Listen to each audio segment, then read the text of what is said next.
AC यानी कि air conditioner, इसका अहम काम कमरे में जो हवा होती है उसको ठंडा रखना और उसके लिए कमरे की जो अनवांटेड गर्मी है उसको बाहर निकालना होता है।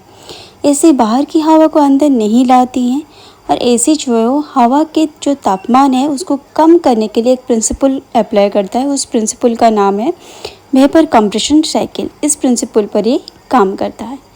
गर्मी का मौसम आने वाला है। गर्मियाँ आते ही एसी का इस्तेमाल बढ़ जाता है। ऑफिस से लेकर घरों तक लोग एसी का जमकर इस्तेमाल करते हैं।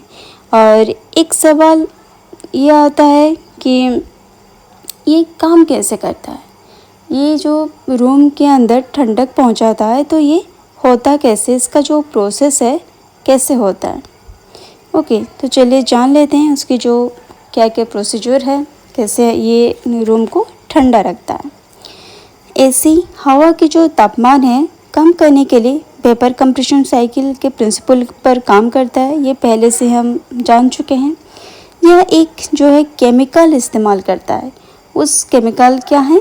Refrigerant gas.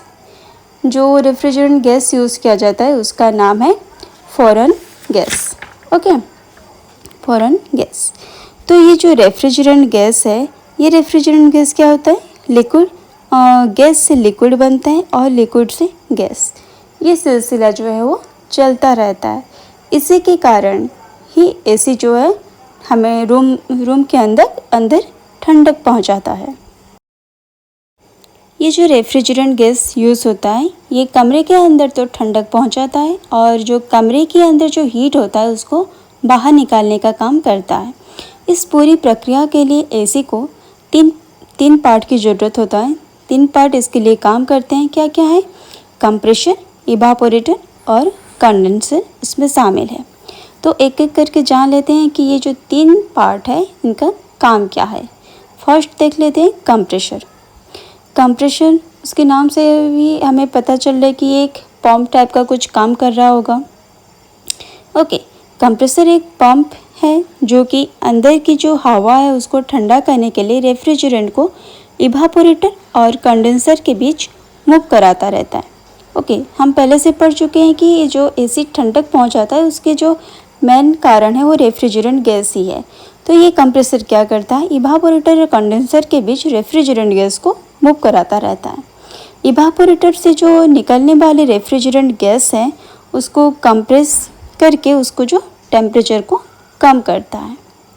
नेक्स्ट है इवापोरेटर। इवापोरेटर काम कैसे करता है? इवापोरेटर जिसमें इवापोरेटर कॉइल और ठंडी हवा को सर्कुलेट करने के लिए पंखे का इस्तेमाल किया जाता है। ये जो कॉइल्स हैं इसमें रेफ्रिजरेंट लिक्विड बनकर ट्रैवल करता है और गैस में तब्दील होकर गर्मी और नमी को सोखता है। जितने भी सारे गर्मी और नमी पैदा हुआ होगा उसको सोखता है। इसके बाद ये हवा से गर्मी और नमी सोखने के बाद ठंडी हो चुकी हवा को अंदर की तरफ भेजता है। ओके, नेक्स्ट है कंडेंसर। कंडेंसर क्या काम करता है? कंडेंसर में लगी जो हॉट कॉइल्स होती हैं वो क्या करता है? हीट लेती है और उसे बाहर की हवा में छोड़ती है। जो रूम के अंदर हीट पैदा हुआ होगा उसको बाहर छोड़ती है। इसके दौरान कंडेंसर रेफ्रिजरेंट गैस को फिर से लिक्विड में बदलता है और वापस इवापोरेटर कॉइल्स में भेजता है। ये जो प्रोसेस है ये इसकी जो सिलसिला है ये चलता ही रहता है। इसी कारण वो कॉन्टिन्यूसली हमें ठंडक पहुंचाता है। ओके, एसी इस तरह से काम करता है। इसके पीछे ये जो 3 है कंप्रेसर, इवापोरेटर और कंडेंसर, इसी के कारण ही ये रूम के अंदर जितने सारी हवा होगा उसको ठंडा कर देता है और जो गर्म हवा होता है उसको बाहर छोड़ देता है। ओके, जानकारी अगर अच्छी लगी है तो कमेंट करके ज़रूर बताएं।